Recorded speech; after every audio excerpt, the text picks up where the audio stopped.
ప్రార్థన చేసుకుందామండి. ప్రేమగల తండ్రి, కృపగల దేవ, జీవం గల ఆయన, పరిశుద్ధుడైన మహా గొప్ప దేవ, ఈ రాత్రి మీ సన్నిధిలో గడుపుటకు విలువైన మీ మాటలను తండ్రి మేమందరం కలిసి ధ్యానిస్తూ నేర్చుకుని మా జీవితాలను మరింత బలపరుచుకున్నటకు ఆశతో కూర్చొని ఉండగా మమ్మల్ని బలపరచమని, ఈ ధ్యానాన్ని ఆశీర్వదించమని, మేము నేర్చుకునవలసిన సంగతులను తండ్రి సరైన రీతిలో మేము నేర్చుకున్నటకు కృపగల శక్తిగల మీ హస్తములలోనికి మమ్మల్ని చేర్చుకొని తీసుకొని మమ్మను చల్లనైన మీ ప్రేమతో నడిపించమని వేడుకొనొచ్చు. దీనులము, అయోగ్యులము, అసమర్థులమైనటువంటి మా స్థితిని తండ్రి బలపరచమని వేడుకొనొచ్చు. మీ ప్రియకుమారుడు, మా అందరి ప్రభువు, ప్రియ రక్షకుడైన యేసుక్రీస్తు ప్రభు వారి పరిశుద్ధమైన నామములో ప్రార్థన సమర్పిస్తున్నాము తండ్రి. ఆమెన్. ప్రభునందు ప్రియులారా, ప్రభు పేరిట అందరికీ వందనాలు. ఫిలెమోను పత్రిక ధ్యానాన్ని మనము కొనసాగిస్తున్నాం. నేరుగా పత్రికలోనికి మనం ప్రవేశిద్దాం. 25 వచనములు కలిగినటువంటి ఒకే ఒక అధ్యాయము కలిగినటువంటి పత్రికను మనము 5 ప్రధాన భాగాలుగా విభజించుకొని ప్రస్తుతం మనము 4వ ప్రధాన భాగంలో ఉన్నాం. 4వ ప్రధాన భాగం అన్నది 8వ వచనము నుండి 22వ వచనం వరకు. సుదీర్ఘమైనటువంటి 4వ ప్రధాన భాగాన్ని తిరిగి మనము 5 ఉపభాగాలుగా విభజించుకొని దేవుని మహాకృపను బట్టి 2 ఉపభాగాలను ముగించుకొని ప్రస్తుతం మనం 3వ ఉపభాగంలో ఉన్నాం. 3వ ఉపభాగం అన్నది 15వ వచనము మరియు 16వ వచనం. ఈ 15, 16 వచనములు తెలుగు బైబిల్లో కలిసి ఉన్నాయి. దీనికి ఒక సబ్ టైటిల్ కూడా ఇవ్వడం జరిగింది. అదే మనవి వెనుక దైవిక నేపథ్యం, the providence behind the plea. అది మనం చూస్తున్నాం. ఫిలెమోను అనేటువంటి ఒక యజమానుడికి ఒనేసిము అనేటువంటి ఒక దాసుని గురించి పౌలు అనేటువంటి భక్తుడు సిఫారసు చేస్తూ ఆ సిఫారసును చాలా చక్కనైన రీతిలో, నేను చెబుతున్నాను కనుక, నేను ఒక అపోస్తలుడను కనుక నువ్వు ఒనేసిమును స్వీకరించు అని ఆజ్ఞాపించకుండా స్వీకరించమని వేడుకొనుచు ప్రేమతో, అలా నువ్వు స్వీకరించడానికి ఒనేసిము యోగ్యుడు అని చెప్పడం కోసం చక్కనైనటువంటి కారణాలను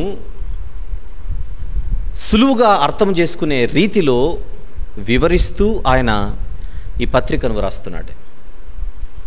ప్రస్తుతం మనము 15వ వచనం, 16వ వచనములో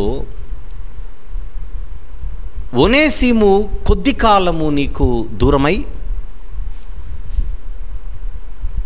ఈరోజు మరలా నీకు దగ్గరై నిలబడుచుండగా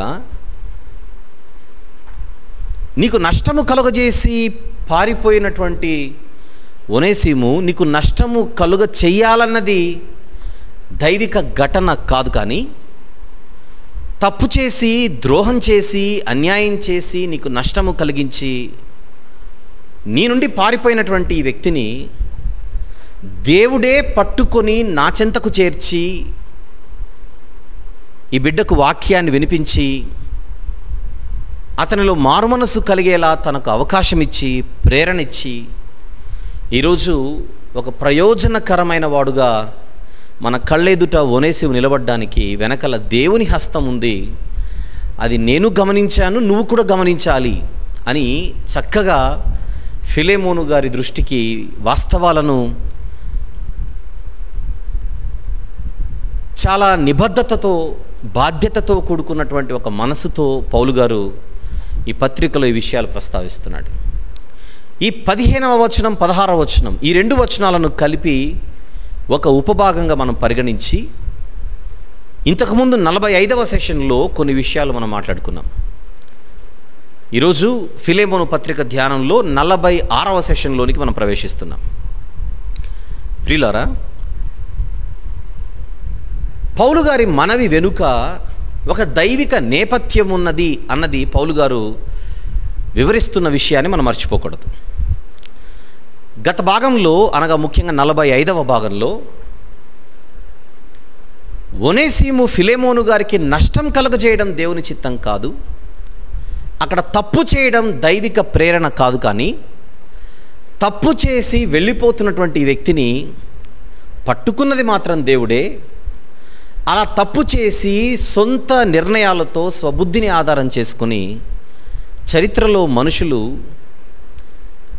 నాశనానికి జోగుచున్నప్పుడు దేవుడు పట్టుకున్న దాఖలాలు ఎన్నో ఉన్నాయి.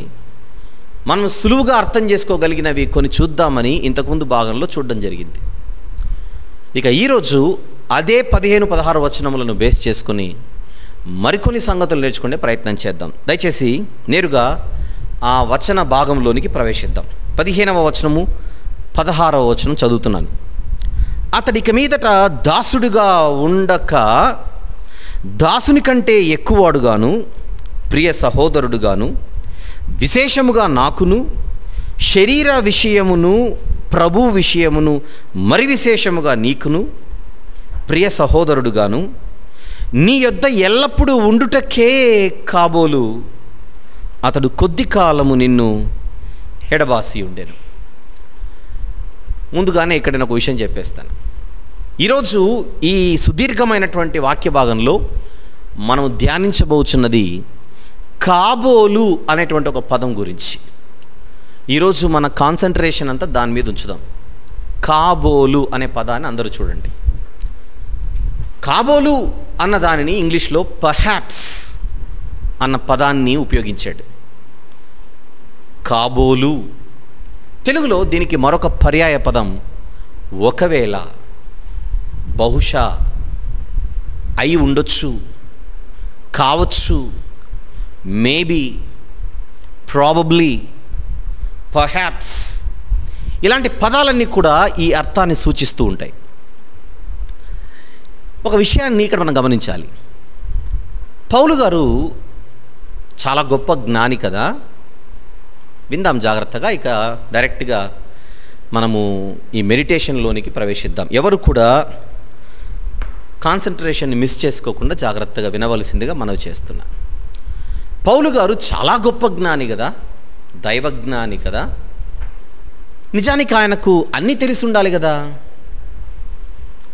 అన్నీ తెలిసి ఉండాలి అని పౌలు గారి గురించి మనము ఎక్స్పెక్ట్ చేస్తున్నప్పుడు లేదా ఊహిస్తున్నప్పుడు ఆయన కాబోలు అనే పదాన్ని వాడడంతో ఇక్కడ ఒక సంగతిని మనం అర్థం చేసుకునే ప్రయత్నం చేద్దాం. దేవుని ఆలోచనలు, దేవుని ఉద్దేశాలు కొన్ని పెద్ద పెద్ద భక్తులకు కూడా తెలియని పరిస్థితి. అలాంటి సందర్భాలలో వారు ఒకవేళ, కాబోలు అన్న పదాలు వారు వాడుతుంటారు.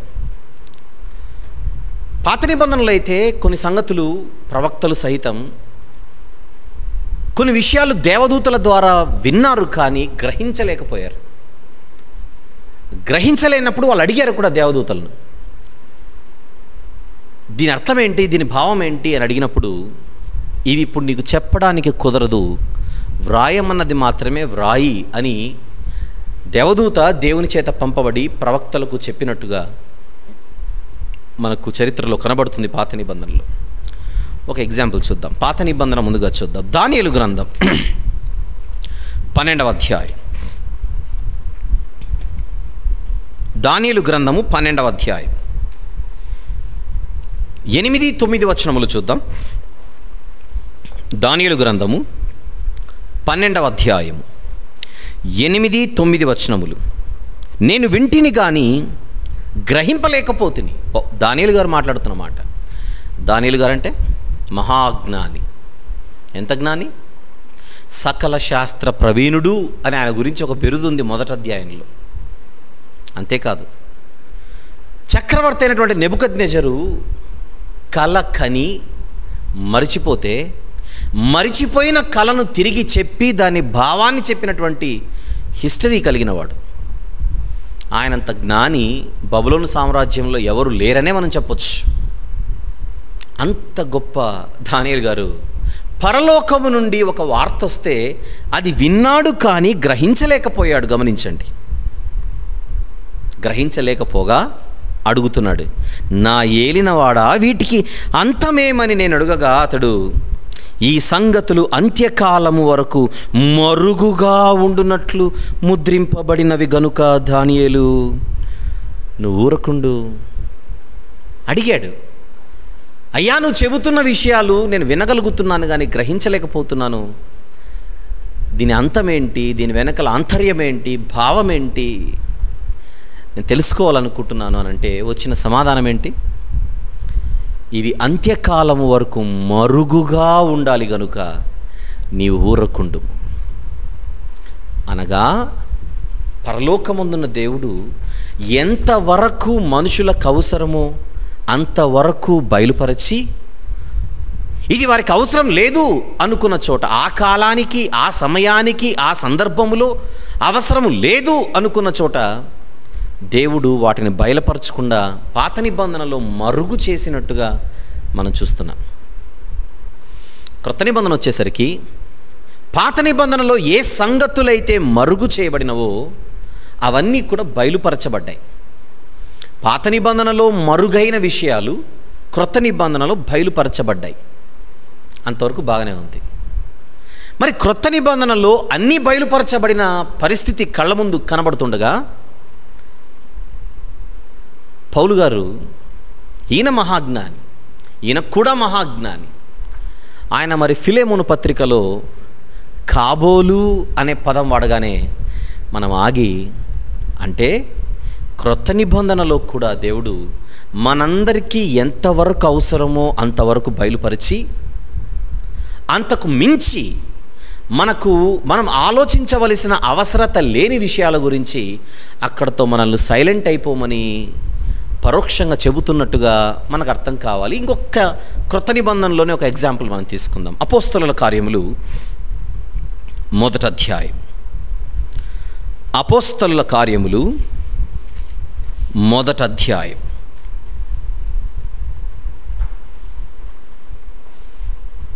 6-7 వచనములు చూద్దాం. 6-7.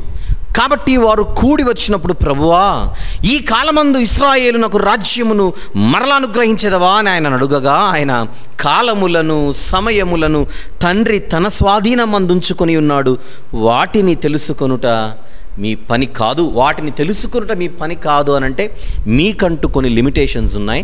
ఆ లిమిటేషన్స్లోనే, ఆ బార్డర్స్ లోపలే, ఆ బౌండరీస్ లోపలే మీరు పని చేసి సైలెంట్ అయిపోవాలి.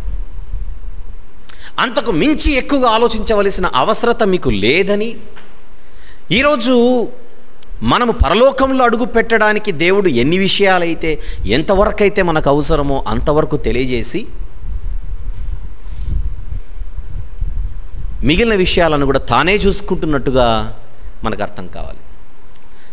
ఇంకా మరొకటి లేదా మరొక 2 సందర్భాలు చూసే ప్రయత్నం చేద్దాం. యోబు గ్రంథం, పాత నిబంధనలు ఇంకొకటి చూద్దాం. యోబు గ్రంథము 26వ అధ్యాయం. యోబు గ్రంథము 26వ అధ్యాయం. మాట్లాడుతున్నది యోబు గారు, మర్చిపోకండి. మొదటి వచనం సందర్భం. మాట్లాడుచున్నది యోబు గారు. యోబు గారు ఎవరు? సైన్స్ అన్న పదానికి పుట్టుకే లేనప్పుడే సైన్స్ గురించి మాట్లాడిన ఒక సైంటిస్ట్ అని చెప్పవచ్చు. ఒక బిబ్లికల్ సైంటిస్ట్ ఆయన. ఎగ్జాంపుల్ 7వ వచనం చూస్తే, 26వ అధ్యాయం 7వ వచనంలో చూస్తే, శూన్య మండలము పైని ఉత్తర దిక్కుననున్న ఆకాశ విశాలమును ఆయన పరచెను. నెక్స్ట్ మాట ఈజీగా అర్థం కావడం కోసం, శూన్యము పైని భూమిని వ్రేలాడజేసెను. అంటే భూమి శూన్యములో ఉందని ఎప్పుడో చెప్పాడు యోబు గారు తనకున్నటువంటి దేవుడిచ్చిన జ్ఞానము చేత. శూన్యంలో ఉంది.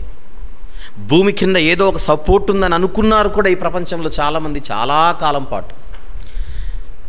తర్వాత తెలుసుకున్నారు భూమి శూన్యంలో ఉంది అని. శాస్త్ర సాంకేతిక పరికరాలు వచ్చిన తర్వాత, ఈ పరికరాలన్న వాటికి పుట్టుకే లేనప్పుడే ఎంత చక్కని వాస్తవాన్ని యోబు గారు మాట్లాడుతున్నారో చూడండి. అంత గొప్ప జ్ఞాని చివరి వచనమైన 14వ వచనంకి వచ్చేసరికి ఆయన అంటున్నమాట, ఇవి ఆయన కార్యములలో స్వల్పములు, ఆయనను గూర్చి మనకు వినబడుచున్నది మిక్కిలి మెల్లనైన గుసగుస శబ్దము పాటిదే కదా. గర్జనలు చేయు ఆయన మహాబలము ఎంతైనది గ్రహింపగలవాడేవాడు. దేవుని గురించి మనం ఎంత తెలుసుకున్నా, ఆయన కార్యాల గురించి మనం ఎన్ని మాట్లాడుకున్నా అవి చాలా తక్కువ అని అంటున్నాడు యోబు గారు. మిక్కిలి మెల్లనైన గుసగుస శబ్దము పాటిదే కదా. ఒక యోబు గారు, ఒక దానియేలు గారు. ఇక్కడ మనం క్రొత్త నిబంధనలో మాట్లాడుతున్న పౌలు గారు. వీళ్ళందరూ ఎవరు? హేమాహేమీలు. అలాంటి గొప్పవారు దేవుని గురించి మాట్లాడేటప్పుడు మాత్రం మనం ఎంత మాట్లాడుకున్నా తక్కువే. ఇంకా మనకు తెలియనివి, తెలుసుకోవలసినవి చాలా ఉన్నాయి. కానీ ఎంతవరకైతే మనము తెలుసుకోవాలో అంతవరకే దేవుడు తెలియజేసి మిగిలిన విషయాల్లో సైలెంట్ అయిపోమన్నాడు అన్నట్టుగా వారు ఇండికేషన్స్ ఇస్తున్నారు. గమనించండి. 11వ అధ్యాయము రోమాపత్రిక మరొకటి చూద్దాం. రోమీలకు వ్రాసిన పత్రిక 11వ అధ్యాయం 33, 34 ఈ 2 వచనములు చూద్దాం. 33, 34 వచనములు. ఆహా, దేవుని బుద్ధి జ్ఞానముల బాహుళ్యము ఎంతో గంభీరము, ఆయన తీర్పులు శోధింపనెంతో అసఖ్యములు, ఆయన మార్గములెంతో అగమ్యములు. ఫుట్నోట్లో అడుగుజాడలు పట్టణ సఖ్యములు అంటున్నాడు చూడండి. ఆయన మార్గములెంతో అగమ్యములు, ప్రభువు మనస్సును ఎరిగిన వాడేవాడు, ఆయనకు ఆలోచన చెప్పిన వాడేవాడు. ఆయన మనస్సు ఎరిగిన వాడేవాడు, ఆయనకు ఆలోచన చెప్పగలిగేవాడేవాడు. అంటే కొన్ని సందర్భాలలో మన కుటుంబాలలో పెద్దలన్నవారు పిల్లలకు ఎంతవరకు చెప్పాలో అంతవరకు చెప్పి మిగిలింది వాళ్ళు చూసుకుంటుంటారు. అంతేనా? పిల్లలకి అన్నీ చెప్పరు తల్లిదండ్రులు. వారికి ఎంతవరకు అవసరమో అంతవరకు చెప్పి మిగిలిన టెన్షన్లు కానీ, మిగిలిన రెస్పాన్సిబిలిటీస్ కానీ, మిగిలిన బిజినెస్ కానీ అది వాళ్ళు చూసుకుంటూ ఉంటారు. పిల్లలకంటే ఒక పరిధి ఉంది. ఆ పరిధిలో వాళ్ళు ఉంటే సరిపోతుంది. ఏ తండ్రి అయినా పోనీ ఏ తల్లైనా బరువంతా వాళ్ళు మోస్తూ పిల్లలు సౌకర్యంగా సుఖంగా ఉండాలని ఎక్కువగా ఇష్టపడుతూ ఉంటారు. అందుకే ఎక్కువ భారం వాళ్ళు మోస్తుంటారు. కడుపు వారు కాల్చుకొని పిల్లల కడుపు నింపుతుంటారు. తండ్రి బయట ఎండనక వాననక కష్టపడుచు ఆ పిల్లల సుఖం కోసం పని చేస్తుంటాడు. ఎక్కువ పని చేసేది తల్లిదండ్రులు, తక్కువ పని వాళ్ళకు అప్పగించి, చాలా తక్కువ పని వాళ్ళు అప్పగించి అది చేయి చాలంటారు. అంతే, అది చేయి చాలు. ఒకసారి మన కుటుంబంలో ఉన్న వాతావరణం మనకు అర్థమైతే పరలోకమందున్న తండ్రి ఎక్కువ బరువు, ఎక్కువ రెస్పాన్సిబిలిటీస్ ఇవన్నీ తన భుజాన ఆయన తీసుకొని మోస్తూ మనకు చాలా తక్కువ ఇచ్చి ఆ తక్కువలో బతికేసి రమ్మని చెప్పాడు. అలాంటప్పుడు ఆయన చాలా పనులలో నా తండ్రి ఇది వరకు పని చేయుచున్నాడు అని అంటాడు యేసుక్రీస్తు ప్రభు. చాలా విస్తారమైన మన ఊహకు అందనంత గొప్ప పనులు పెట్టుకొని ఆయన పనిలో ఉండగా మనకు చెప్పవలసినవి మాత్రమే చెప్పి ఇక చాలా అంతకంటే ఎక్కువ ఆలోచన చేయకండి. కొన్ని మనం ఆలోచించిన అర్థం కావు, మనకు ఆలోచించాల్సిన అవసరం కూడా లేదు. ఒక అర్థం కావడానికి మరొక మాట.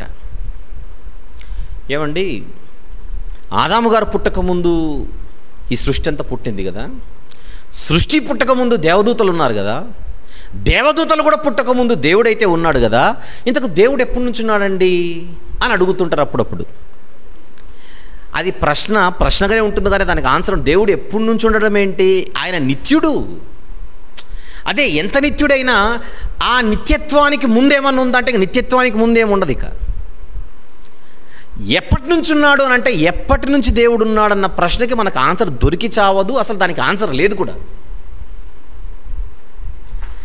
ఈ మట్టి మెదడుతో దాన్ని ఎలా అర్థం చేసుకోవాలంటే అర్థం కాదు. మరి అంతే. ఆయన ఎప్పటికీ ఉన్నవాడే. ఆయన పేరే ఉన్నవాడు. ఆయన పేరే ఉన్నవాడు. ఆయన లేని కాలం లేదు, ఆయన లేని స్థితి లేదు. ఎలా అర్థం చేసుకోవాలి? పోతే దేవుడు మహాదేవుడు కదా, మహాకాశములు పట్టజాలని దేవుడు కదా. అప్పుడు దేవుని సైజుని మనం ఎలా ఊహించుకోవాలంటే మనకి ఆ సైజుని ఊహించుకోవడం మనకి ఎక్కడ అవుతుంది? ఆ కళ్ళ ముందు కనపడుతున్న ఆకాశం ఎంత పెద్దదో మనకు తెలియదు. కళ్ళ ముందు కనపడుతున్న ఆకాశం ఎంత విశాలమైందో మనకు అర్థం కానప్పుడు ఆ ఆకాశం మహాకాశములు పట్టజాలన ఆ మహాదేవుడు ఎంత సైజులో ఉంటాడో మనకెలా తెలుస్తుంది? ఎంత సైజు అయినా ఉండగలడు ఆయన. ఇవన్నీ మన మట్టి మెదడుతో ఆలోచిస్తే అర్థమయ్యే విషయాలు కాదు. దేవుని వరకు ఎందుకంటే ఆయన పరమాత్ముడు. ఒక్కసారి ఆత్మనే మన గురించి ఆలోచిద్దాం. ఒక 4 అడుగులు 5 అడుగులు 6 అడుగులు పోనీ 7 అడుగులు అంతే మన హైట్. ఇక్కడ ఈ మట్టి శరీరం మాంసపు ముద్ద. ఈ మట్టి శరీర ఆకారం లోపల ఆత్మ అన్నది ఉందే మనమే. ఆ ఆత్మ ఇంతకు ఎలా ఉంటుంది? ఆ ఆత్మ సైజ్ ఎలా ఉంటుంది? ఈ శరీరం నుండి విడిపోయిన తర్వాత ఆత్మ యొక్క హైట్ కానీ ఆత్మ యొక్క పరిస్థితి కానీ ఎలా ఉంటుంది అని అంటే మనకు అర్థం కాదు. అలా మనకు అర్థం కానివి చెప్పుకుంటూ పోతే ఎన్నో ఉన్నాయి. చూలాలి గర్భమందు ఎముకలు ఏ రీతిగా ఎదుగునో నీకు తెలీదు అని అన్నాడు బైబిల్లో. నిజమే, ఎవరికీ తెలీదు. చూలాలి గర్భమందు ఎముకలు ఏ రీతిగా ఎదుగునో మనకు ఎలా తెలుస్తుంది? తెలియని పరిస్థితి. గర్భము లోపల శిశువు ఎలా ఎదుగుచున్నాడో మనకు తెలియదు. అది పక్కన పెడితే 3 నెలలకు ఎంత ప్రోగ్రెస్ ఉంది, 6 నెలలకు ఎంత ప్రోగ్రెస్ ఉందని మనం తెచ్చుకోవడమే తప్పితే ప్రతి క్షణం అవయవ నిర్మాణం జరుగుతుండగా ఆ అవయవాలు ఎలా రూపింపబడుతున్నాయో మన ఊహకు అందదు. అది పక్కన పెట్టేయండి, ఎక్కడో గర్భంలో జరిగేది. మన కళ్ళ ముందు ప్రతిరోజు మన చేతి వ్రేళ్లకున్న గోర్లు పెరుగుతూ ఉంటాయి కదా. మీరు ఎప్పుడైనా ఈ మట్టి నేత్రాలతో పెరుగుతున్న గోర్లను చూడగలిగారా? పెరుగుచుండగా చూడగలిగారా? లేదే. మన కళ్ళ ముందు మన తలపై ఉన్నటువంటి వెంట్రుకలు ప్రతిరోజు పెరుగుతుంటాయి. పెరుగుచున్న ఆ వెంట్రుకలు పెరుగుచుండగా ఎప్పుడైనా మీరు చూడగలిగారా? లేదే. ప్రతిరోజు మన దేహంలో మార్పులు జరుగుతూనే ఉంటాయి. సంవత్సరం వెంబడి సంవత్సరం మన రూపం మారిపోతూ ఉంటుంది. 10 సంవత్సరాల కిందట మన ఫోటోలు చూస్తే ఇలా ఉండం. 20 సంవత్సరాల కిందట ఇంక అసలే ఉండం. పోనీ 20 సంవత్సరాల తర్వాత ఇలా ఉండం. ప్రతిరోజు ఈ చర్మములో, ఈ యొక్క ముఖ కవలికల్లో, ఆకారములో మార్పులు జరుగుతూనే ఉంటాయి. కానీ అవి మన కంటికి అర్థం కావు. ఇవన్నీ ఎందుకు చెప్తున్నాను? ఈ భూమి మీద బ్రతికినంత కాలం మనకు తెలియనివి ఎన్నో ఉంటాయి. అలా ఎన్నో వాటిలో ఈరోజు మనం ఆలోచించేది భక్తులకు సహితం, విశ్వాసులకు సహితం కొన్ని సందర్భాలలో దేవుని కార్యాలు ఎలా చోటు చేసుకుంటున్నాయో, ఆయన ఆపరేషన్ ఎలా జరుగుతూ ఉంటుందో, ఆయన ఒక కార్యాన్ని ఎలా జరిగిస్తాడో మనం ఊహించలేము. అర్థం చేసుకోవడానికి ఇప్పుడు ఒనేసిము గారి గురించి. ఒనేసిము నష్టం కలిగించాడు, అది సత్యం. అన్యాయం చేశాడు, అది నిజం. తప్పు చేశాడు, అది వాస్తవం. పారిపోయాడు, అది కూడా తప్పే, అది కూడా నిజమే. కానీ ఆ తప్పు చేసినప్పుడు కానీ, చేస్తున్నప్పుడు కానీ, పారిపోయినప్పుడు కానీ, పరుగెత్తుచున్నప్పుడు కానీ దేవుడు నన్ను పట్టుకోబోతున్నాడని ఒనేసిముకు తెలీదు. కానీ దేవుడు పట్టుకున్నాడు. ఒక వ్యక్తి పారిపోచుండగా పట్టుకొని నా చెంతకు దేవుడు తీసుకొని వస్తున్నాడన్న సంగతి పౌలు గారికి తెలీదు. కానీ ఒనేసిము వచ్చాడు. పౌలు గారి నోట నుండి వచ్చే మాటల చేత ఆ బిడ్డ మారాలని దేవుడు సంకల్పించాడన్న సంగతి దేవునికి తప్ప భూమి మీద ఎవరికి తెలుసు? అదే ఆయన ఆపరేషన్. ఫైనల్గా రిజల్ట్ వచ్చిన తర్వాత ఇది దేవుని కార్యం అని మనం గుర్తించగలమేమో. కానీ ఆ రిజల్ట్ రావడానికి దానికంటే ముందు చోటు చేసుకుంటున్నటువంటి ఒక ప్రాసెస్ ఉంది, క్రమం. ఆ క్రమం భక్తులకు సహితం అర్థం కాని పరిస్థితి. అందుకే ఆయన మాట్లాడుతున్న మాట, రిజల్ట్ మనం చూడగలమేమో కానీ దాని వెనకల ప్రాసెస్ను మాత్రం మనం అర్థం చేసుకోవడం చాలా కష్టం. ఒక్కసారి ఆ మాట మరలా గుర్తు చేసుకుందాం. ఫిలెమోను పత్రికలో ఆయన మాట్లాడుతున్న పదజాలం, అతను ఇక మీద దాసుడిగా ఉండక దాసుని కంటే ఎక్కువ వాడుగాను, ప్రియ సహోదరుడిగాను, విశేషముగా నాకును, శరీర విషయమును ప్రభు విషయమును మరి విశేషముగా నీకును ప్రియ సహోదరుడుగాను నీ యొద్ద ఎల్లప్పుడూ ఉండుటకే. గనుక అనలా, కాబోలు అన్న పదం ఉపయోగించాడు. ఉండుటకే కాబోలు అతడు కొద్ది కాలము నేను ఎడబాసి ఉండెను. Perhaps, maybe this might have been the reason. ఇది కారణమై ఉండొచ్చు.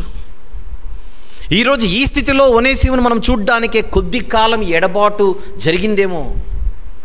ఈ ఎడబాటులో దేవుడు తనను పట్టుకొని తనలో మారు మనసు కలగడానికి దేవుని యొక్క నడిపింపు, మరలా తిరిగి నీ దగ్గరికి రావడానికి, అసలు దీనంతా వెనుకల ఒక దైవిక ప్రమేయం ఎలా చోటు చేసుకుందో మనకు తెలియదు. కానీ ఒక మంచి ఫలితం కోసం ఇదంతా జరిగింది. కాబోలు ప్రియులారా, ఆ కాబోలు గురించే మనం మాట్లాడుతున్నాం.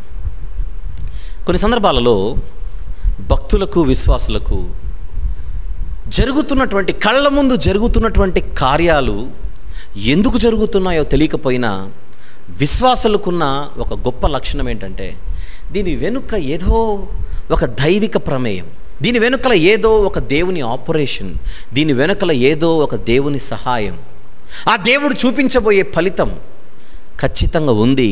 అదేంటో అర్థం చేసుకోవడానికి మనం ప్రయత్నం చేయాలి అని ఆలోచించేవారే విశ్వాసులు, అని ఆలోచించగలిగేవారే భక్తులు. అదే భక్తులకు భక్తిహీనులకు తేడా, విశ్వాసులకు అవిశ్వాసులకు తేడా.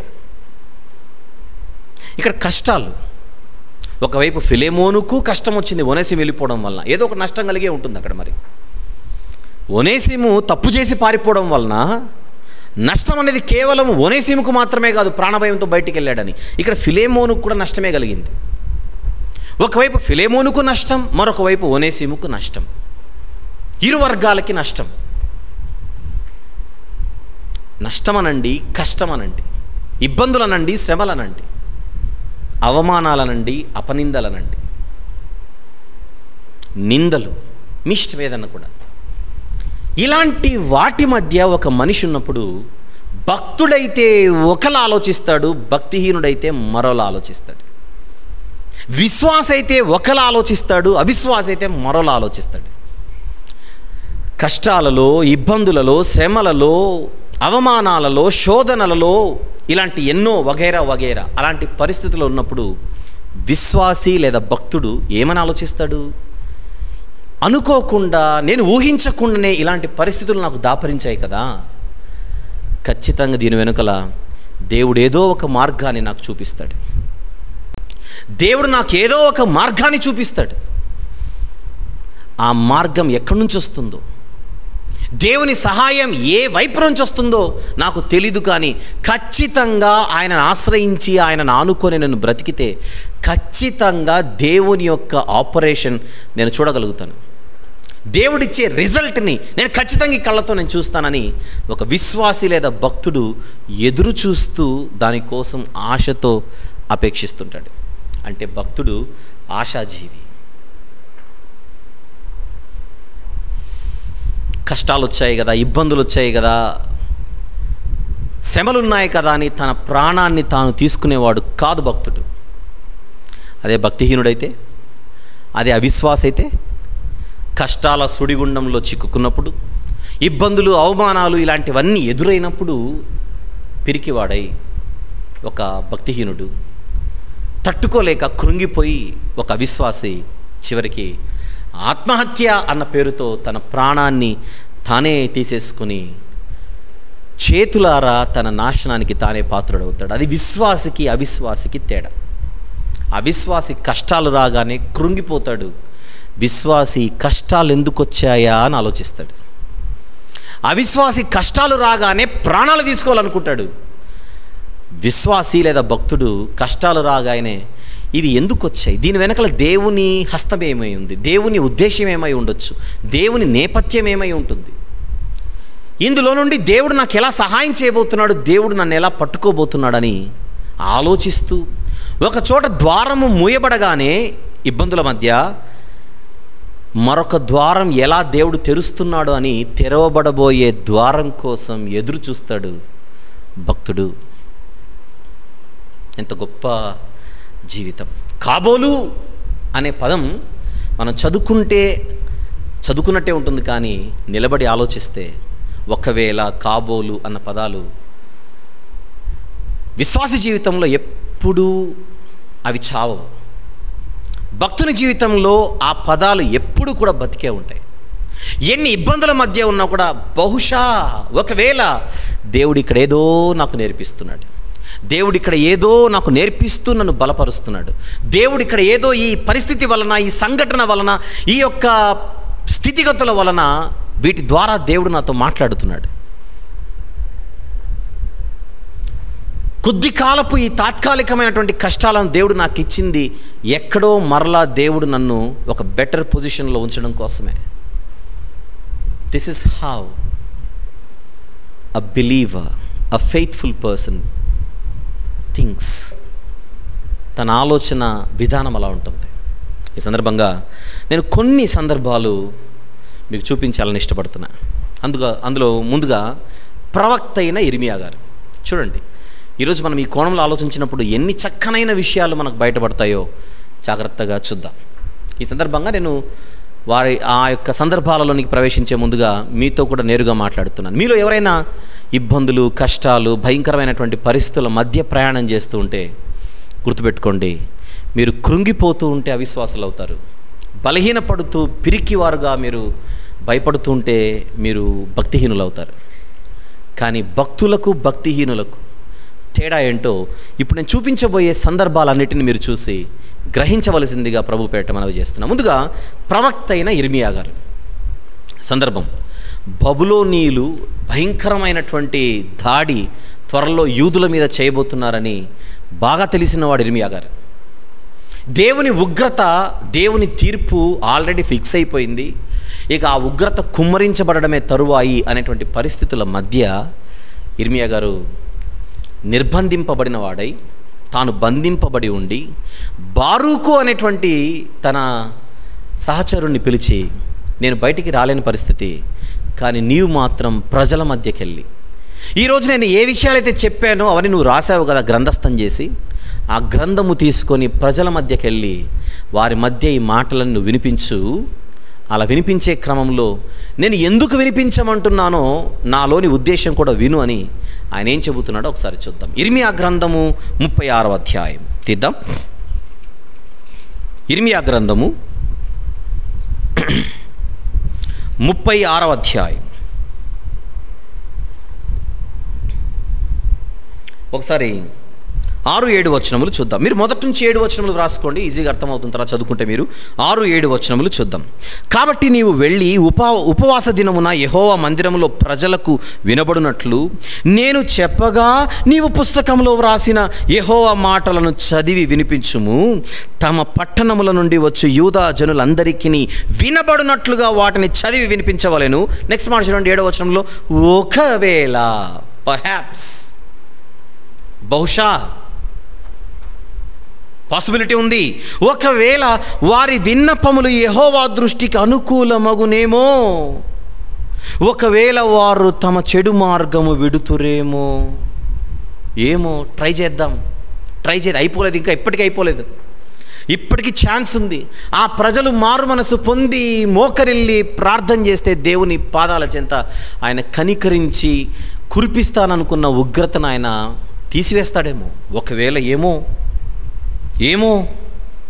వారి విన్నపములు యెహోవా దృష్టికి అనుకూలమగునేమో, ఒకవేళ వారు తమ చెడు మార్గము విడుతుర్రేమో.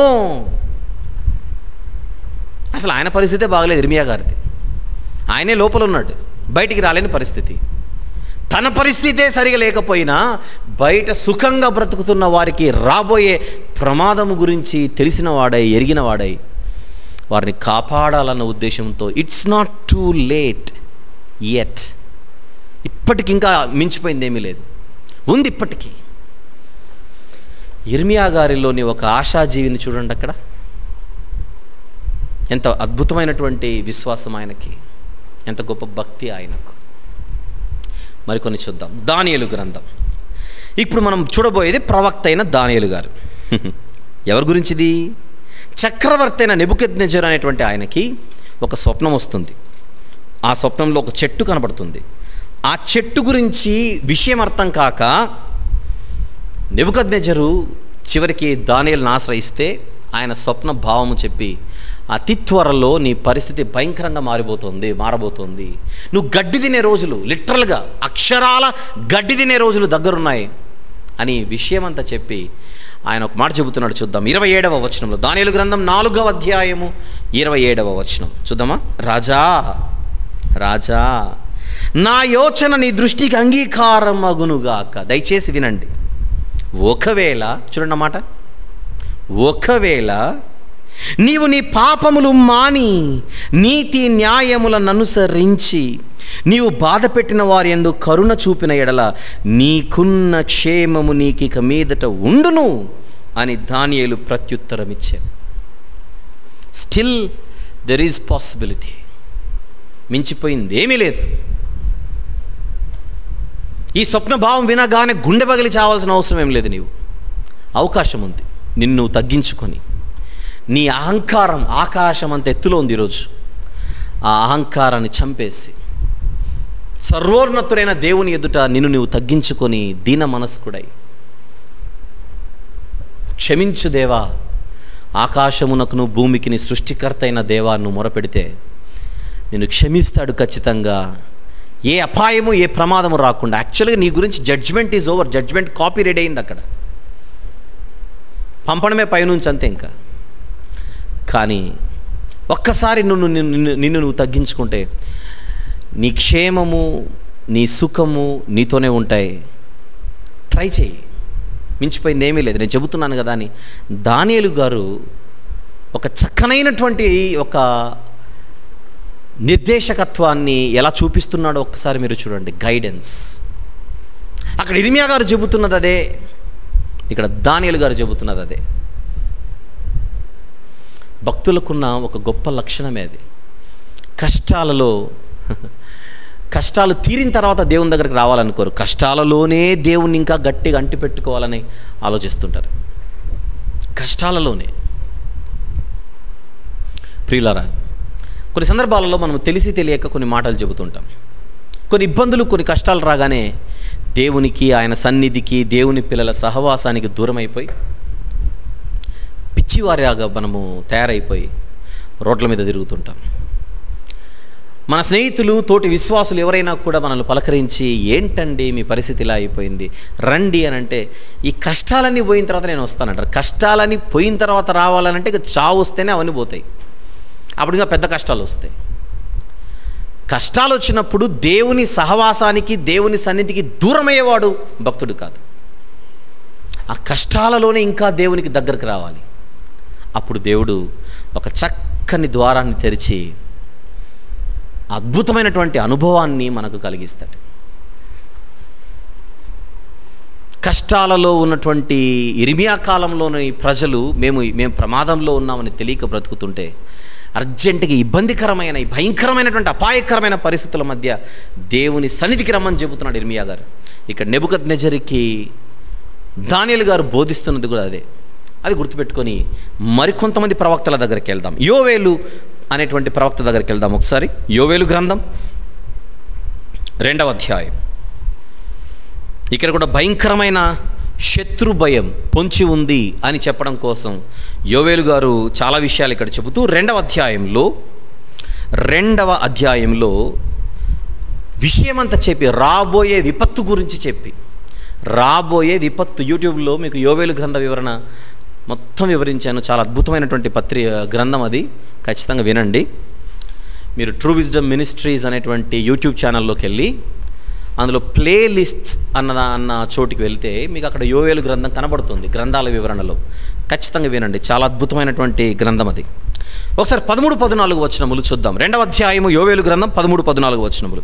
మీ దేవుడైన యెహోవా కరుణా వాత్సల్యములు గల వాడును, శాంతమూర్తియు, అత్యంత కృపగలవాడునయుండి తాను చేయనుద్దేశించిన కీడును చేయక పశ్చాత్తాపపడును గనుక మీ వస్త్రములను కాక మీ హృదయములను చింపుకొని ఆయన తట్టు తిరుగుడి. మించిపోయింది లేదు. విపత్తు కన్ఫామ్. కానీ ఆ విపత్తును ఆపగలిగే శక్తి అయితే మనకుంది. ఏమిటది? మన భక్తి, మన విశ్వాసం, మన విధేయత, మన తగ్గింపు, మన మారు మనస్సు. అలా దేవుని సన్నిధిలో ఏం చేద్దాం? మన వస్త్రములను కాక మన హృదయములను చింపుకొని ఆయన తట్టు తిరుగుదాం అంటున్నాడు. ఎందుకు? 14వ వచనం చూద్దాం. ఒకవేళ, అది పాయింట్ ఇక్కడ, ఒకవేళ ఆయన మనసు త్రిప్పుకొని పశ్చాత్తాపపడి మీ దేవుడైన యెహోవాకు తగిన నైవేద్యమును పానార్పణమును మీకు దీవెనగా అనుగ్రహించును. అనుగ్రహింపడని ఎవడు చెప్పగలడు? అనుగ్రహింపడని ఎవడు చెప్పగలడు? మరలా చదువుదాం 14వ వచనం. ఒకవేళ ఆయన మనసు త్రిప్పుకొని పశ్చాత్తాపపడి మీ దేవుడైన యెహోవాకు తగిన నైవేద్యమును పానార్పణమును మీకు దీవెనగా అనుగ్రహించును. అనుగ్రహింపడని ఎవడు చెప్పగలడు? మించిపోయిందేమీ లేదు. తప్పులు చేశాం, సరిదిద్దుకునే అవకాశం దేవుడు మనకిస్తున్నాడు. ఇంకా ఊపిరుంది కనుక. ఎంత చక్కని మాటలు ప్రవక్త అయిన యోవేలు గారి ద్వారా ప్రజలకు అందుతున్నాయి. గమనించండి ఒకసారి. చూద్దాం మరొకటి, జెఫన్యా గ్రంథం. మరొక ప్రవక్త దగ్గరికి వెళ్దాం. జెఫన్యా గ్రంథం 2వ అధ్యాయం. మీరు 1 నుంచి 3 వచనములు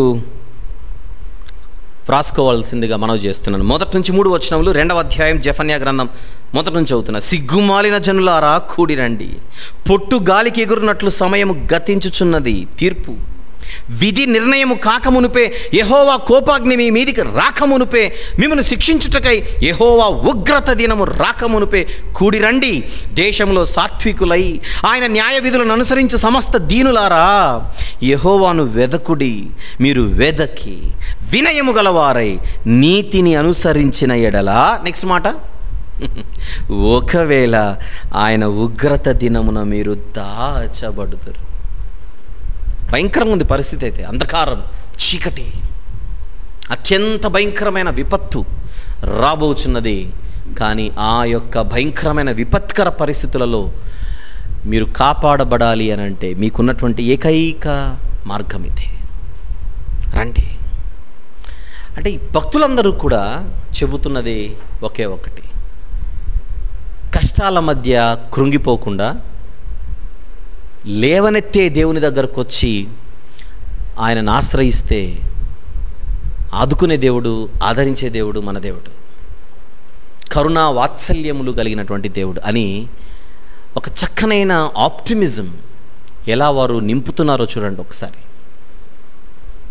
మనలో కొంతమంది ప్రతి చిన్నదానికి కృంగిపోతూ ఉంటారు. ప్రతి చిన్నదానికి మనుషులం గనుక, రక్తమాంసములలో ఉన్నాము గనుక అలాంటి పరిస్థితి ఉంటుంది. నేను దానికి కాదనట్లేదు. కానీ మనం భక్తిలో పెరిగేటప్పుడు మన స్వభావం ఎలా ఎదగాలో, ఎలా మారాలో ఈ భక్తులను మనం చూస్తుంటే మనకు అర్థం కావాలి. అందుకే ఈ బైబిల్ అధ్యయన తరగతులు, ఈ బైబిల్ తరగతులలో మనకు తెలియకుండానే చాలా విషయాలు నేర్చుకుంటుంటాం. మనం ఏదో ఫిలేమోను పత్రిక అని ముందుంచుకున్నాము, కానీ దాని వెనకల ప్రతి అడుగున పాఠాలు దేవుడు మనకే నేర్పిస్తున్నాడు. ఫిలేమోను జీవితంలో ఏం జరిగింది, ఓనేసిము జీవితంలో ఏం జరిగింది, పౌలు గారు ఏం చేశారు, అవన్నీ మెయిన్గా మనం చూస్తున్నా దాని చుట్టూ ఉన్నటువంటి ఇన్ఫర్మేషన్ అంతా మన కోసమే అన్నట్టుగా లేదు. అందుకే మనం దేవుని స్తుతించాలి, ఇంత చక్కని మాటలు మనకి ఇస్తున్నాడు కనుక. ఈరోజు భక్తుల నేచర్ని మనం చూస్తున్నాంగా, భక్తుల నేచర్ని చూస్తున్నాం. పాత నిబంధనలో ఇర్మియా గారు, దానియేలు గారు, యోవేలు గారు, జెఫన్యా గారు, 4 ప్రవక్తలు మనం చూసాం. క్రొత్త నిబంధనలో కూడా ఒకరిద్దరిని చూద్దాం. ఇప్పుడు మనం చూడబోయేది అపోస్తలుడైన పేతురు గారు. ఆయనలో కూడా ఇలాంటి ఒక నేచర్ని జాగ్రత్తగా చూద్దాం. సందర్భ పరిచయం, సీమోనను గారడివాడు. సీమోనను గారడివాడు చాలా ఓవర్ యాక్షన్ చేసి ద్రవ్యమిచ్చి పేతురు గారు, యోహాను గారు వీళ్ళిద్దరు ఎదుట ఎవరి మీదనైనా చేతులుంచితే పరిశుద్ధాత్ముడు వచ్చేలా మీకు ఎలాగైతే పవర్స్ ఉన్నాయో ఆ పవర్స్ నాకు కూడా పాస్ చేయండి అని బిజినెస్ స్టార్ట్ చేశాడు అక్కడ. అప్పుడు పేతురు గారు ఏమంటున్నారో చూద్దాం. ఆ సందర్భంలో వారిద్దరికి మధ్య జరుగుతున్న సంభాషణను కూడా చూద్దాం. 8వ అధ్యాయము అపోస్తలుల కార్యములు. అపోస్తలుల కార్యములు 8వ అధ్యాయం 18 నుంచి చూసుకుంటూ కిందికి వద్దాం. 18 నుంచి. అపోస్తలులు చేతులుంచటం వలన పరిశుద్ధాత్మ అనుగ్రహింపబడినని సీమోను చూచి వారి ఎదుట ద్రవ్యము పెట్టి, నేను ఎవరి మీద చేతులుంచుదునో వాడు పరిశుద్ధాత్మను పొందినట్లు అధికారం నాకు ఇవ్వడని అడిగాను. గారడి కదా మరి, బిజినెస్.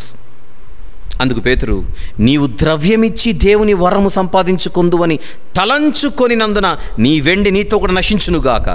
నీ హృదయము దేవుని ఎదుట సరైనది కాదు గనుక ఈ కార్యమందు నీకు పాలు పంపులు లేవు. నెక్స్ట్ మాట చూద్దాం జాగ్రత్త, 22వ వచనం. కాబట్టి ఈ నీ చెడుతనము మానుకొని మారు మనస్సు నొంది ప్రభువును వేడుకొనుము. నెక్స్ట్ మాట, ఒకవేళ నీ హృదయాలోచన క్షమింపబడవచ్చును. దుష్టత్వం తాండవం వెళ్తోంది నీ జీవితంలో. దుష్టునికి, అపవాదికి వాడి పిల్లలలో మొదటి బెంచ్లో కూర్చున్నట్టున్నావు నీవు. చాలా భయంకరంగా ఉంది నీ పరిస్థితి. కానీ ఇప్పటికైనా మించిపోయింది లేదు. నువ్వే వేడుకో, నీ చెడుతనము మానుకొని మారు మనసు నుండి ప్రభువును వేడుకో. నెబుకద్నెజర్కి ఏ మాటలైతే దానియేలు గారు చెప్పారు, యూదా ప్రజలకు బారూకు చేత ఏ మాటలైతే చెప్పమని ఇర్మియా గారు చెప్పారు, యోవేలు గారు ఏ మాటలైతే యూదులకు చెబుతున్నాడో, జెఫన్యా గారు ఏ మాటలైతే చెబుతున్నాడో, ఒక సీమోన్ అనే గారడి వాడికి పేతురు గారు చెబుతున్నది కూడా అదే. బహుశా నీకు పాసిబిలిటీ ఉంది. ఈ ఒకవేళ, పర్హాప్స్, బహుశా అనే ఈ పదం భక్తుల జీవితాల్లో ఎప్పుడు బతికే ఉండాలి. బహుశా అనేటువంటి పదం మన జీవితంలో బతికే ఉంటే మనము మన ప్రాణాన్ని కాపాడుకొని మనం బతకొచ్చు. విశ్వాస బలహీనులై కొన్ని సందర్భాలలో చచ్చిపోవాలన్న ఆలోచన మనకు వచ్చినప్పుడు మనల్ని బ్రతికించేది ఈ బహుశా అన్న పదమే, ఆ బహుశా అనే భావమే. చాలా భయంకరమైన పరిస్థితుల మధ్య మనము చచ్చిపోదాం అనిపిస్తుంటుంది. కానీ ఒక్క నిమిషం అక్కడ ఆలోచించి, ఒకవేళ బహుశా ఈ ఘటన ద్వారా దేవుడు నాకేమైనా నేర్పిస్తున్నాడేమో, ఈ తాత్కాలికమైనటువంటి అవమానం, ఈ తాత్కాలికమైనటువంటి నష్టం రేపొద్దున ఇంకా గొప్ప లాభాన్ని నాకు చేకూర్చబోతున్నదేమో, దేవుడు అలాంటి ఒక చక్కనైన, మెరుగైన, బలమైనటువంటి జీవితాన్ని, భవిష్యత్తును నాకు ఇస్తున్నాడేమో. నేను ఆ భవిష్యత్తును చూడకుండా ఎందుకు తొందరపడుతున్నాను? ఆ భవిష్యత్తును చూడకుండా నేను ఎందుకు చావాలనుకుంటున్నాను? KFC అనే ఈ చికెన్ ఫ్రైడ్ సెంటర్స్ ఉన్నాయి కదా, మనకు తెలుసు బాగా. దాని ఓనర్ ముసలి ప్రాయంలో స్టార్ట్ చేసిన బిజినెస్ అది, వృద్ధాప్యంలో స్టార్ట్ చేసిన బిజినెస్ అది. ఇక నేను బతకడం అవసరం లేదు, బతకడం అనవసరం, చచ్చిపోతేనే మేలు, నేను ఎవరికి పనికిరాను కదా అని అనుకుంటున్న తరుణంలో ఆగి ఒక్క ఆలోచన చేయడానికి ఒక అవకాశం ఇచ్చాడు తన జీవితంలో. నేను ఏమైనా చేయగలనా? నాకేమైనా వచ్చా? నాకంటూ ఏదైనా ఒక టాలెంట్ ఉందా అని ఆలోచిస్తే చిన్నప్పుడు వాళ్ళమ్మ వండి పెట్టినటువంటి చికెన్ ఫ్రై తనకు గుర్తొచ్చింది. మా అమ్మలాగా ఎవరు చేయరు కదా, అది నాకు నేర్పించింది కదా.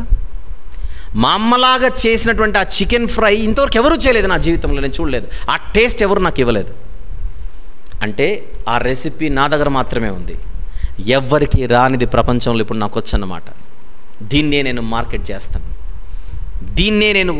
దీనిపై నేను వర్క్ చేస్తానని ముసలి ప్రాయంలో స్టార్ట్ చేసిన KFC బిజినెస్ ఈరోజు ప్రపంచంలో ఎన్ని దేశాలలో ఎన్ని వేల బ్రాంచెస్ కలిగి ఈరోజు దాదాపుగా మన అందరి ప్రాంతాలలో కూడా ఈ KFC సెంటర్స్ మన కళ్ళ ముందు కనపడుతుంటాయి. ఆ KFC బోర్డు పైన ఒక ముసలైన బొమ్మ ఉంటుంది చూడండి, కల్నల్ శాండర్స్. ఆయన చూసినప్పుడు అంతా ఇలాంటి మాటలు మనకు గుర్తుకు రావాలి. బైబిల్ చూసినప్పుడు ఇలాంటి భక్తులు, లోకస్తులే కొన్ని సందర్భాలలో బలంగా కనబడుతున్నప్పుడు దేవుని పిల్లలు మరింత బలంగా ఉండాలి. మరింత బలంగా ఎలా ఉండగలరు అని అడిగితే భక్తులు వారి జీవితాల్లో ఉపయోగించిన, విశ్వాసముతో వారు ఉపయోగించిన కొన్ని పదాలను మీ దృష్టికి తీసుకొని వస్తున్నాను. ఒకవేళ మరొక ఫ్యూచర్ ఉందేమో మనకు. యోబు గారికి ఎన్నో కష్టాలు వచ్చాయి, యోసేపు గారికి ఎన్నో కష్టాలు వచ్చాయి. యోసేపు గారి గురించి మాట్లాడుకుంటే ఇంకా ది బెస్ట్ ఎగ్జాంపుల్ అవుతుంది. తాత్కాలిక ఎడబాటు, తాత్కాలికమైనటువంటి కష్టాలు, కానీ ఆయన మాత్రం దేవుడు ఏదో ఒక రోజున నాకు ద్వారం తెరుస్తాడు, ఏ రోజు సూసైడ్ చేసుకోవాలనుకోలేదే యోసేపు గారు? చచ్చిపోవడానికి రెడీగా ఉన్నటువంటి ఒకడికేమో మరణశిక్ష ఖరారైంది, భక్ష్యకారుల అధిపతి. ఒకడికేమో వాడు బయటపడే అవకాశాలు ఉన్న పానదాయకుల అధిపతి. తనకు క్లారిటీ లేదు కనుక ఆ టెన్షన్తో చచ్చేట్టుకున్నాడు. అలాంటి వాడికి ఊపిరిపోసాడు యోసేపు గారు అని చెప్పవచ్చు చెరసాలలో. పరిస్థితులు బాగలేకపోయేసరికి చచ్చేంత పని అయిపోయింది వాళ్ళిద్దరికి ఆ రోజే. అంతకంటే భయంకరమైన కష్టాలు అనుభవిస్తున్నాడు వాళ్ళ కళ్ళెదురుగున్నటువంటి యోసేపు గారు. ఏ రోజు ప్రాణాలు తీసుకోవాలనుకోలేదు. ఎంత భయంకరమైన బురద పోతీఫరు భార్య వలన ఆయన మీదకి వచ్చింది చెప్పండి. ఈరోజు మనం చదువుకొని యోసేపు గ్రేట్ అంటున్నాం, కానీ కరెక్ట్గా ఆ కాంటెక్స్ట్లో ఆ టైంకి చుట్టూనటువంటి వాళ్ళు కూడా యోసేపు గారిని ఎన్నెన్ని మాటలు అని ఉంటారో చెప్పండి ఒకసారి. ఎంత అవమానపరిచి ఉంటారు, ఎంత హేళన చేసి ఉంటారు, ఎంత అసహ్యంగా ఆయన గురించి మాట్లాడుకొని ఉంటారు. ఎక్కడ కూడా కృంగిపోలేదే, బలంగా ఉన్నాడు. సంఖ్యళ్ళు ఆయన కాళ్లను బాధిస్తున్నా, చేయని తప్పుకు యోసేపు గారు అడుగడుగున ఆయన బాధలు అనుభవిస్తున్నా ఏ రోజు ఆయన కృంగిపోలేదు. కొన్ని సంవత్సరాల క్రిందట నేను యోసేపు గారి గురించి చెప్పడం కోసం చిలకలూరుపేటలో యోసేపుతో కాసేపు అని ఒక టైటిల్ ఇచ్చి ఒక మీటింగ్ ఏర్పాటు చేయగా నేను మాట్లాడాను. మీకు యూట్యూబ్లో ఉంటుంది, ఖచ్చితంగా వినండి. యోసేపు గారి గురించి ఎంతో చక్కనైనటువంటి స్ఫూర్తిని మనం పొందొచ్చు. యోసేపుతో కాసేపు అన్నాను. కాసేపే కదా అని అందరు వచ్చారు. ఉదయం సాయంత్రం వరకు కూర్చోబెట్టి పంపించారు. అనుకున్నారేమో బహుశా కొంతమంది, మీరు కాసేపు అన్నారు కదా యోసేపుతో అంటే, కాసేపు అంటేనే వస్తారు కనుక కాసేపు అన్నాను. మీరు మంచోళ్ళు కనుక మీకు ముందే చెప్తున్నాను. ఒక 2 భాగాలు ఉంటాయి, వినండి.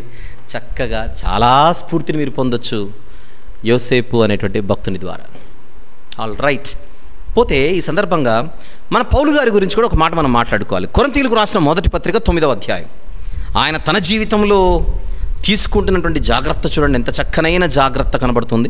కొరింథీయులకు రాసిన మొదటి పత్రిక 9వ అధ్యాయం 27వ వచనం చూద్దామా. 27, గాలిని కొట్టినట్లు నేను పోట్లాడుట లేదు, కానీ ఒకవేళ ఇతరులకు ఒకవేళ అనే పదం చూడండి అక్కడ. గాలిని కొట్టినట్లు నేను పోట్లాడుట లేదు, కానీ ఒకవేళ ఇతరులకు ప్రకటించిన తర్వాత నేనే భ్రష్టుడనైపోదునేమోనని నా శరీరంలో నలుగొట్టి దానిని లోపరుచుకొనుచున్నాను. ఒకవేళ నేను భ్రష్టుడైపోతానేమో, ఒకవేళ తప్పిపోతానేమో, కనుక జాగ్రత్త పడాలి. ఈ కష్టాల మధ్య దేవుడు ఒకవేళ నాకు పాఠాలు నేర్పిస్తున్నాడేమో ఆలోచిద్దాం. అంతేగాని కష్టాలలో మనకు తలుపులు మోయబడినట్టుగా కనబడితే, నిజమైన భక్తులు, నిజమైన విశ్వాసులు ఇక్కడ తలుపు మోయబడిందంటే అంతకంటే పెద్ద తలుపు ఎక్కడో తెరవబడుతోంది, అది ఎక్కడా అని ఎదురు చూస్తారు. ఆ ఎదురు చూసే క్రమంలో దేవునికి మరింత దగ్గర అవుతారు. మరింత దగ్గరై, ప్రభువా నువ్వు ఆదుకుంటావని తెలుసు. ఎలా ఆదుకుంటావో, ఏ రోజు ఆదుకుంటావో, ఏ రీతిలో ఆదుకుంటావో, ఏ రూపాన ఆదుకుంటావో నాకు తెలియదు, కానీ ఖచ్చితంగా ఒక రోజు వస్తుంది. ఆ రోజు నాకు ఈ కష్టాల ఊబిలో నుండి బయటికి నీవే రప్పించి నిన్ను ఆనుకున్నటువంటి నన్ను ఆదుకుంటావని నాకు బాగా తెలుసని ఒక విశ్వాసంతో జీవిస్తాడు. అయితే ఈ సందర్భంగా ఒక 2 సందర్భాలను మాత్రమే ఖచ్చితంగా చెప్పాలి. ఈ 2 సందర్భాలలో ఇంతవరకు మనము భక్తులను చూసాం. ఇంతవరకు మనకు ఒక మంచి విశ్వాసము కలిగిన విశ్వాసుల గురించి, చరిత్ర కలిగినటువంటి వారి గురించి మనం చదువుకున్నాం. ఒక ఇర్మియా గారు కానీ, దానియేలు గారు కానీ, యోవేలు గారు కానీ, జెఫన్యా గారు కానీ, ఇక్కడ పేతురు గారు కానీ, ఈవెన్ పౌలు గారు కూడా. అయితే వీళ్ళంతా హేమాహేమిలు కాకపోయినా, చెప్పాలంటే అన్యులైన, అన్యజనులైన ఇలాంటి ఒక స్వభావాన్ని ఒక 2 సందర్భాలలో మిగిలిన వారు కూడా చూపించారు. వారి గురించి కూడా నేను ప్రస్తావించి తర్వాత మనము ఈరోజు ఈ రాత్రి ఫిలెమోను పత్రిక ధ్యానాన్ని మనం ముగిద్దాం. ఆ 2 సందర్భాలు ఒకసారి చూద్దాం. ముందుగా ఫిలిస్తీయులలో ఉన్నటువంటి యాజకులు సందర్భం. దేవుని యొక్క మందసం ఫిలిస్తీయుల మధ్యకు రాబడుతుంది, తీసుకొని వస్తారు వీళ్ళు. అప్పుడు దేవుడు చుక్కలు చూపిస్తాడు. తన పరిశుద్ధ మందసాన్ని వారు ఇష్టం వచ్చినట్టుగా తీసుకొని వెళ్ళిపోతే ఫిలిస్తీయులకు, వారి సర్దారులకు దేవుడు తెగులు రప్పించి ఒక రేంజ్లో ఆడుకుంటాడు వారిని. ఆ టైంలో వణికిపోతారు. దేవుని మందసాన్ని చూడాలంటేనే వణికిపోయేటువంటి పరిస్థితి ఫిలిస్తీయులది. అలాంటి టైంలో మరలా ఇశ్రాయేలీల మధ్యకి మందసాన్ని పంపేద్దాం, కానీ ఎలా పంపాలి? ఎలా పంపాలి అనేటువంటి తర్జన భర్జన మధ్య వారి మధ్య ఉన్నటువంటి కొంతమంది యాజకులను, శకునగాండ్రను ఫిలిస్తీయుల పెద్దలు, ఫిలిస్తీయుల సర్దార్లు పిలిపిస్తే వాళ్ళు వచ్చి ఆ మందసం గురించి ఏం చెబుతున్నారో ఒకసారి చూద్దాం. సమూయేలు మొదటి గ్రంథం 6వ అధ్యాయం. దయచేసి ఇవన్నీ రాసుకుంటున్నారని అనుకుంటున్నాను, మీరందరూ రాసుకోవాలి, బికాజ్ ఇది ఒక బైబిల్ స్టడీ,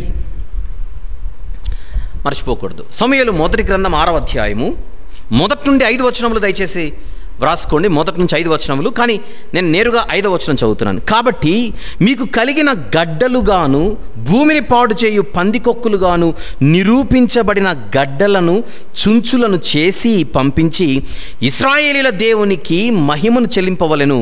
అప్పుడు మీ మీదను, మీ దేవతల మీదను, మీ భూమి మీదను భారముగానున్న తన హస్తమును ఆయన తీసివేయును. కాబోలు, కాబోలు, ఆ పదం చూడండి అక్కడ, కాబోలు. ఈ పని చేస్తే దానికి అవకాశం ఉంది, కాబోలు. ఇంతకు వీళ్ళు ఎవరిని పిలిపించారు? 2వ వచనంలో ఫిలిస్తీయుల యాజకులను శకునము చూచువారిని పిలువనంపించి. ఫిలిస్తీయుల యాజకులు వాళ్ళు, నోట్ దిస్ పాయింట్. ఫిలిస్తీయుల యాజకులు శకునమును చూచువారు అంటే అల్టిమేట్గా అన్యులైనా వారిలో నుండి వస్తున్నటువంటి ఒక మంచి మాట చూడండి అక్కడ, ట్రై చేయండి. భయంకరమైనటువంటి ప్రాణాలను హరించే ఒక భయంకరమైన తెగులు ఈరోజు మీ మధ్య ఉండగా తప్పించుకునే అవకాశం అయితే ఉంది ఇప్పటికీ. అన్యులైనా వారు చెబుతున్న మంచి మాటలు చూడండి. అలా మిమ్మల్ని మీరు తగ్గించుకొని చేసిన తప్పును బట్టి ఏంటట అది,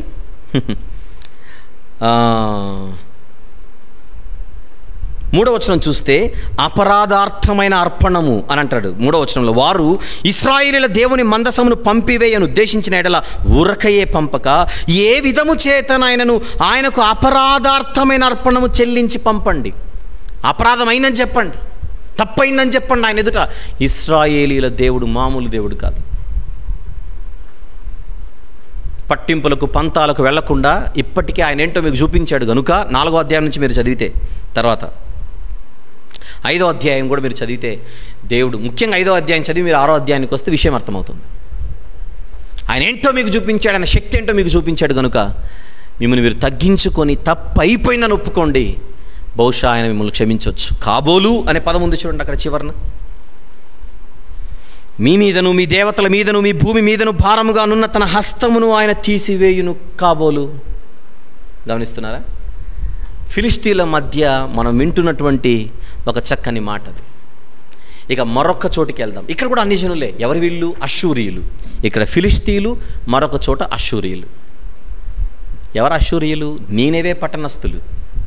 సందర్భం అర్థమవుతుందా? గుర్తుకొస్తుందా? యోనా గారు వెళ్ళి మీ మహాపట్టణం త్వరలో నాశనం అయిపోతుంది దేవుని ఉగ్రతకు అని సువార్త ప్రకటించగానే అన్యులైనటువంటి వారు చేసిన పని మనందరికీ బాగా తెలుసు. ముఖ్యంగా రాజుగారు, ఆయన కింద మంత్రులందరూ కూడా ఎలాంటి ఆజ్ఞలు జారీ చేశారో ఒక్కసారి చూద్దాం. యోనా గ్రంథము దయచేసి 3వ అధ్యాయం. యోనా గ్రంథము 3వ అధ్యాయం. మీకు బాగా తెలుసు యోనా గ్రంథం అంటే, చిన్నప్పటి నుంచి వింటుందే. డైరెక్ట్గా మనము 7వ వచనం 8వ వచనం చూద్దాం. 7, 8. మరియు రాజైన తానును ఆయన మంత్రులను ఆజ్ఞీయగా. ఎవరెవరు? రాజైన తానును ఆయన మంత్రులను ఆజ్ఞీయగా, ఒకవేళ దేవుడు మనసు త్రిప్పుకొని పశ్చాత్తప్తుడై మనము లయము కాకుండా తన కోపాగ్ని చల్లార్చుకొను గనుక మనుషులు ఏదియూ పుచ్చుకొనకూడదు, పశువులు కానీ, ఎద్దులు కానీ, గొర్రెలు కానీ మేత మేయకూడదు, నీళ్లు త్రాగకూడదు. చేద్దాం, ప్రయత్నం చేద్దాం, మనల్ని మనం తగ్గించుకుందాం, గోనెపట్ట కట్టుకుందాం. అలా చేసి ఫలితాన్ని వాళ్ళు పొందారా అంటే అవును పొందారని ఈ గ్రంథం చెబుతోంది మనకు. దాదాపుగా నినేవే పట్టణము క్లోజ్ అయిపోయింది. యోనా గారు వెళ్ళే సమయానికి దాదాపుగా పరిస్థితి చెయ్యి దాటిపోయింది. చెయ్యి దాటిపోయిన పరిస్థితిని మరలా వాళ్ళు తెచ్చుకున్నారు చూడండి. ఏమి చేసి? తమను తాము తగ్గించుకొని. ఎందుకు తగ్గించుకున్నారు? వారిలో ఎక్కడో ఒక చిన్న విశ్వాసం ఉంది. ఈ భయంకరమైన అపాయకరమైన విపత్కర పరిస్థితుల మధ్య ఒక చిన్న అవకాశం ఉంది, ప్రయత్నం చేద్దాం, ట్రై చేద్దాం, తగ్గించుకుందాం. ఇంతకంటే గొప్ప నిదర్శనం ఏం కావాలి? ఒక ఇర్మియా గారు, దానియేలు గారు, యోవేలు గారు, జెఫన్యా గారు, పేతురు గారు, పౌలు గారు ఆ పదాలు ఉపయోగించారు అని అంటే వాళ్ళకి తెలుసు కదండి అని అనుకోవచ్చు. చివరికి వాళ్ళంతగా తెలియని వారు కూడా, వాళ్ళంత గొప్ప భక్తులు కాకపోయినా ఈ చిన్న సూత్రాన్ని ఉపయోగించి, ఫార్ములాను ఉపయోగించి దేవుని దగ్గర నుంచి చక్కని ఫలితాలు పొందిన వీళ్ళను కూడా మనం చూస్తుండగా, ప్రియులారా, ఈ రాత్రి మన గురించి మనం ఆలోచిద్దాం. కారణం మనం మాట్లాడుకుంటోంది ఫిలేమోను పత్రిక కదా. ఆ ఫిలేమోను పత్రికలో పౌలు గారు ఫిలేమోను గారికి ఒనేసిము గారి గురించి చెబుతూ ఆయన అంటున్న మాట మరలా ఒకసారి జ్ఞాపకం చేసుకుందాం. నీ యొద్ద ఎల్లప్పుడూ ఉండుటకే కాబోలు అతడు కొద్ది కాలము నిన్ను ఎడబాసి ఉండెను. కొద్ది కాలము నీతో ఎడబాసి ఉండడానికి గల కారణం బహుశా ఇది అయి ఉండొచ్చేమో. ఆ కోణంలో ఆలోచించి ఒనేసిమును స్వీకరించు ఫిలేమోను. అబ్బో, ఎంత చక్కని విషయాన్ని వివరిస్తూ ఆయన ముందు పెడుతున్నాడు. ఒనేసిము నా దగ్గరికి రావడం, ఇక్కడ వాక్యం వినడం, మారు మనసు పొందడం, మరలా నీ దగ్గరికి రావడం, దీనంతటి వెనుకల దైవిక ప్రమేయం, దైవిక ఘటన నేనైతే గమనించగలుగుతున్నాను, నువ్వు కూడా గమనించమని నేను కోరుచు ఈ మాటలు నీ ముందుకు తీసుకొని వస్తున్నాను. Philemon, please consider it favourably అని ఆయన చాలా అద్భుతంగా తనను తాను తగ్గించుకొని వ్రాస్తున్నటువంటి పత్రికను ఈరోజు సజీవంగా మనం ధ్యానించగలుగుతున్నాం. అందును బట్టి సమస్త మహిమ, ఘనత, ప్రభావములు దేవునికే చెందునుగాక. దయచేసి నేను ప్రార్థన చేస్తుండగా మనము కూడా నిరాశా జీవులుగా, నిస్పృహలో బ్రతకకుండా ఆశాజీవులుగా, let us be optimistic instead of being pessimistic. ఈ విషయాన్ని మనము గుర్తుపెట్టుకొని దేవుని సహాయాన్ని తీసుకొని ఈరోజు కష్టాలు, ఇబ్బందులు, శ్రమల మధ్య మనం బ్రతుకుతుంటే బహుశా దేవుడు మనకి ఇంకెక్కడో ఒక మంచి ద్వారాన్ని తెరవడానికే ఈ యొక్క పరిస్థితిని మనకు అనుకూలపరుస్తున్నాడేమో. ఈ కష్టాలకు బహుశా గుర్తుపెట్టుకోవడం మనమే కారణమై ఉండొచ్చు. కారణం మనమైనా ఆయనే మెట్టు దిగొచ్చి మనల్ని ఆదుకోవాలని ఇచ్చ కలిగి ఉన్నప్పుడు, ఆయన ఇష్టముగా ఉన్నప్పుడు ఆ అవకాశాన్ని మనము దేవునికి ఇద్దాం. ప్రార్థన. ప్రేమగల తండ్రి, కృపగల దేవ, ఈ రాత్రి మీరు ఇచ్చినటువంటి మాటలన్నిటిని బట్టి స్తుతులు చెల్లిస్తున్నాం నాయన.